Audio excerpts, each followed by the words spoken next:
Halo teman-teman, balik lagi bersama saya Radit dalam video Manual Book Accurate Online. Bersama-sama kita akan belajar Accurate Online dari nol sampai mahir. Dalam video ini saya akan membahas fitur-fitur basic di Accurate Online. Baik, langsung saja kita mulai ke fitur basic, yaitu fitur perusahaan. Yang pertama ada multi mata uang. Fitur ini bisa di checklist apabila perusahaan teman-teman melakukan transaksi dengan mata uang asing. Jika tidak menggunakan mata uang asing, maka tidak perlu di checklist. Selanjutnya ada pajak. Fitur ini bisa diaktifkan apabila perusahaan teman-teman adalah perusahaan kena pajak atau memerlukan perhitungan pajak seperti PPN atau PPh. Selanjutnya ada persetujuan atau approval. Fitur ini berfungsi jika perusahaan teman-teman memerlukan approval saat user menginput transaksi. Nanti bisa ditentukan transaksi apa saja yang memerlukan approval oleh atasan. Oke, selanjutnya ada fitur pencatatan aset. Fitur ini untuk mencatat aset tetap seperti mesin, kendaraan, peralatan, dan lain-lain yang dimiliki perusahaan. Fitur ini mengatur nilai perolehan, penyusutan, dan umur aset secara otomatis. Oke, selanjutnya ada anggaran target. Fitur ini untuk menyusun budget ataupun target dari perusahaan teman-teman, sehingga akan dihasilkan laporan aktual versus budget atau aktual versus target. Selanjutnya ada metode biaya persediaan. Berfungsi untuk menentukan metode persediaan di Accurate Online. Ada dua metode, yaitu first in, first out, dan average atau rata-rata. Penentuan metode ini hanya bisa ditentukan di awal, karena setelah ada transaksi, metode ini tidak bisa dirubah. Oke, selanjutnya ada fitur yang abu-abu ini. Ini merupakan fitur add-on atau fitur tambahan yang ada biayanya. Kita tidak jelaskan dalam video ini dan kita akan bahas dalam video selanjutnya. Jadi pastikan sudah subscribe agar tidak ketinggalan video penjelasan lengkapnya ya. Selanjutnya ada pinjaman karyawan. Fitur ini tuh fitur kasbon karyawan. Oke, fitur basic selanjutnya yang akan kita bahas adalah penjualan. Oke, yang pertama ada penawaran dan pesanan penjualan. Penawaran penjualan untuk membuat surat penawaran harga kepada pelanggan sebelum deal, dan pesanan penjualan untuk mencatat orderan dari pelanggan. Oke, selanjutnya ada retur penjualan. Fitur ini digunakan untuk mencatat returan jika ada returan dari barang atau jasa yang teman-teman jual. Selanjutnya ada tukar faktur. Fitur ini untuk mencatat tukar faktur saat akan melakukan proses penerimaan penjualan dari pelanggan. Selanjutnya ada penyesuaian harga atau diskon. Fitur ini untuk mengatur variasi harga jual atau diskon. Kita bisa mengatur harga atau diskon yang berbeda-beda ke setiap pelanggan kita atau ke setiap kategori pelanggan. Selanjutnya ada faktur di muka atau mendahului pengiriman. Fitur ini digunakan jika tagihan atau invoice yang kita buat kepada pelanggan terlebih dahulu, lalu pengiriman barangnya dikirimkan menyusul. Selanjutnya ada tenaga penjual.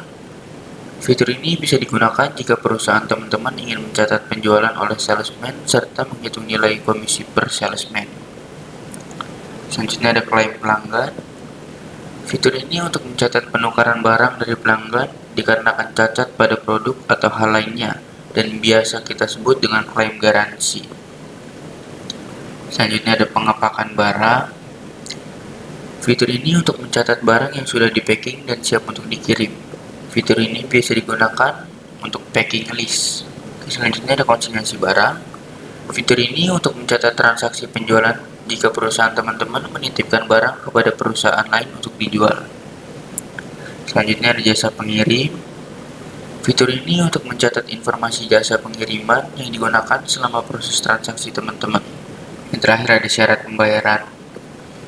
Fitur ini untuk mencatat syarat pembayaran atau termin jatuh tempo pada transaksi penjualan atau pembelian di Accurate Online. Oke, fitur basic selanjutnya yaitu pembelian. Yang pertama ada pesanan pembelian. Fitur ini untuk membuat PO ke pemasok atau supplier jika teman-teman ingin membeli barang atau jasa ke supplier. Selanjutnya ada klaim pemasok. Fitur ini untuk mencatat penukaran barang ke pemasok dikarenakan cacat atau hal lainnya. Dan untuk yang selanjutnya ada daftar harga pemasok. Fitur ini untuk menyimpan harga beli supplier per barang agar saat membuat PO harga otomatis dan mudah dibandingkan. Selanjutnya ada tagihan di muka atau mendahului terima barang. Fitur ini digunakan jika saat membeli barang kita menerima tagihan terlebih dahulu dari supplier, namun barang belum kita terima. Yang terakhir ada biaya pembelian oleh pemasok lain. Fitur ini untuk mencatat biaya-biaya yang terkait dengan transaksi pembelian seperti biaya ongkos kirim, biaya masuk, biaya asuransi pembelian, dan lain sebagainya. Biaya tersebut bisa dibebankan menjadi penambahan HPP barang, dan biasanya biaya-biaya tersebut ditagihkan oleh pihak ketiga. Oke, fitur basic selanjutnya yaitu persediaan. Oke, yang pertama ada permintaan barang. Fitur ini biasa digunakan untuk membuat permintaan barang oleh bagian gudang atau bagian lain yang terkait dan ditujukan ke bagian pembelian. Untuk yang kedua ada multi gudang. Fitur ini bisa digunakan kalau perusahaan teman-teman memiliki lebih dari satu gudang. Dengan fitur ini, teman-teman bisa memantau stok barang di setiap gudangnya. Yang kedua ada multi satuan barang. Fitur ini digunakan untuk mencatat persediaan yang memiliki satuan bertingkat seperti contohnya pieces, lucid, box, dan lain sebagainya. Yang selanjutnya ada nomor serial atau produksi. Fitur ini untuk mencatat barang yang memiliki serial number, nomor batch, atau barang yang memiliki expired date. Oke, yang terakhir ada produksi sederhana. Fitur ini digunakan untuk mencatat proses merakit atau membuat barang dari bahan baku menjadi barang jadi, dan otomatis mengurangi stok bahan baku dan menambah stok barang jadi. Proses ini bukan manufaktur kompleks yang memerlukan bill of material. Sekian penjelasan fitur basic dari saya. Jika ada pertanyaan, silahkan tulis di kolom komentar. Terima kasih sudah menonton. Selamat bekerja kembali.